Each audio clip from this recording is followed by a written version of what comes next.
Alice's Adventures in Wonderland, Part 2. When last we saw Alice, she had decided to drink from a little bottle. The contents of the bottle tasted rather odd.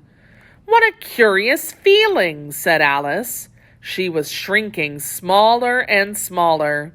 Soon she was only 10 inches high. That was just the right size to fit through the little door that led to the garden. But when she got to the door, she found she had forgotten the little golden key. She went back to the table for it, but she was too short to reach it. Alice sat down and cried, but soon her eye fell on a little glass box that was under the table. She opened it and found a very small cake. The words "Eat me" were spelled out on the cake with currants. "I'll eat it," said Alice enthusiastically. "Curiouser and curiouser," cried Alice. "Now I'm growing larger and larger. Goodbye, feet." Alice's head bumped against the roof of the hall. She was 9 feet tall. She grabbed the little golden key and ran to the garden door. But she was now too large to go through the doorway. All she could do was peek into the garden with one eye. Alice sat down and began to cry again. She went on crying gallons of tears until there was a large pool around her. Then Alice heard a pattering of feet in the distance. It was the White Rabbit returning. He was splendidly dressed, with a pair of white gloves in one hand and a large fan in the other. He was muttering to himself, "Oh, the Duchess, won't she be cross if I've kept her waiting?"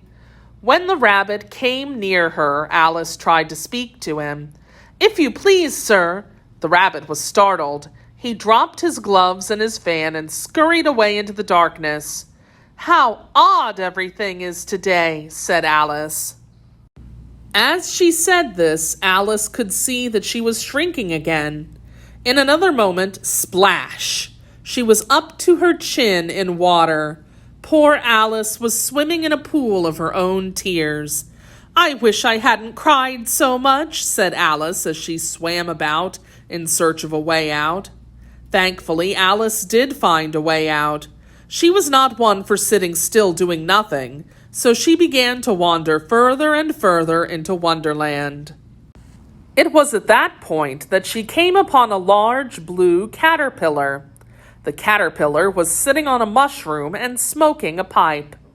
Alice stood on her tiptoes and peeked over the edge of the mushroom. Her eyes met those of the caterpillar. The two of them looked at each other for some time in silence. At last, the caterpillar took the pipe out of its mouth and asked, "Who are you?" Alice replied, I hardly know, sir. I know who I was when I got up this morning, but I have been changed several times since then." "What do you mean by that?" said the caterpillar sternly. "Explain yourself." "I can't explain myself, sir," said Alice, "because I'm not myself, you see." "I don't see," said the caterpillar. "I'm afraid I can't put it more clearly," Alice replied. "I find that being so many different sizes in one day is very confusing." "It isn't," said the caterpillar. Alice felt a little irritated by the caterpillar, and she turned away. "Come back," the caterpillar called. "I've something important to say." This sounded promising, so Alice turned and came back again. "Keep your temper," said the caterpillar.